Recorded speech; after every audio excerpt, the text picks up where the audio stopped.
শিশু থেকে বৃদ্ধ, জায়া, বোন, মেয়ে, মায়া সবাই দাঁড়িয়ে গিয়েছিল। সেই জাতিকে দমানো যাবে না ইনশাআল্লাহ। বিএনপি জাতির সাথে দেওয়া কথা রাখে নাই।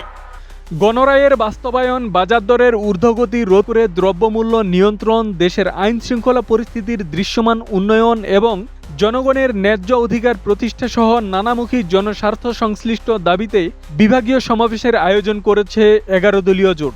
তার প্রেক্ষিতে আজ শনিবার 20 জুন দুপুর 2টায় খুলনা নগরীর সার্কিট হাউস ময়দানে জামাত নেতৃত্বাধীন 11 দলীয় জোটের খুলনা বিভাগীয় সমাবেশ অনুষ্ঠিত হয়েছে। সমাবেশে প্রধান অতিথি হিসেবে উপস্থিত ছিলেন জামাতে ইসলামীর আমির ও বিরোধী দলীয় নেতা ডাক্তার শফিকুর রহমান। সমাবেশে আরও উপস্থিত ছিলেন 11 দলীয় ঐক্যের শীর্ষ নেতৃবৃন্দ। সমাবেশে জামাতে ইসলামীর আমির ডাক্তার শফিকুর রহমান বলেন, স্বাধীন সার্বভৌম রাষ্ট্র হিসেবে মাথা তুলে দাঁড়ানোর জন্য হবে আগামীর বিপ্লব। সরকার যদি আধিপত্যবাদের কাছে মাথা নত করে তাহলে আমরাও তাদেরকে ছেড়ে কথা বলবো না। সেই সঙ্গে তিনি সবাইকে আরও একটি বিপ্লবের জন্য প্রস্তুতি নিতে বলেছেন।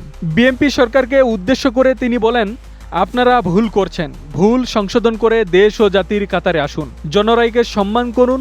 জনরাইকে সম্মান না করার পরিণতি কি হতে পারে দফায় দফায় দেখার পরও যদি শিক্ষা না হয়, জীবনেও আপনাদের শিক্ষা হবে না। খুলনাবাসীদের উদ্দেশ্য করে জামাত আমির বলেন, খুলনাবাসী, আমরা আপনাদেরকে কথা দিতে এসেছি। আপনারা যে রায় দিয়েছেন আমরা সেই রায়টাই আপনাদের কাছে চেয়েছিলাম। আমরা বলেছিলাম এই রায় বাস্তবায়ন করা হবে সংসদে, এটা আমাদের দায়িত্ব। তিনি বলেন, চুরি, ডাকাতি, ইঞ্জিনিয়ারিং করে ভোট কেড়ে নেওয়া হয়েছে, নেওয়া হোক। আমরা সংসদে যা আছি তাই নিয়ে আমরা সিংহের মতো লড়াই করে যাব ইনশাআল্লাহ। সমাবেশে আরও বক্তৃতা রাখেন বাংলাদেশ খেলাফত মজলিসের আমির মাওলানা মামুনুল হক। তিনি বলেন, বর্তমান সরকারের কাঁধে হাসিনা ও আওয়ামী লীগের ভূত সওয়ার হয়েছে। তিনি আরও বলেন, জুলাই সনদ ও গণভোটের প্রশ্নে বিএনপি জনগণের সঙ্গে প্রতারণা করেছে। তার দাবি, গণভোটে না ভোটের পক্ষে বিএনপি প্রচারণা চালিয়েছে। তিনি বলেন, জনগণের ভোটে প্রদত্ত সংস্কারমুখী ম্যান্ডেট বাস্তবায়ন করা রাজনৈতিক দলগুলোর নৈতিক দায়িত্ব। যে আগুনে শেখ হাসিনা তার গতিসহ জ্বলে পুড়ে সরকার হয়ে গিয়েছে, এই আগুনে হাত দিলে তারেক জিয়া এবং বিএনপি সরকার তোমরা জ্বলে পুড়ে ভস্মীভূত হয়ে যাবে ইনশাআল্লাহ।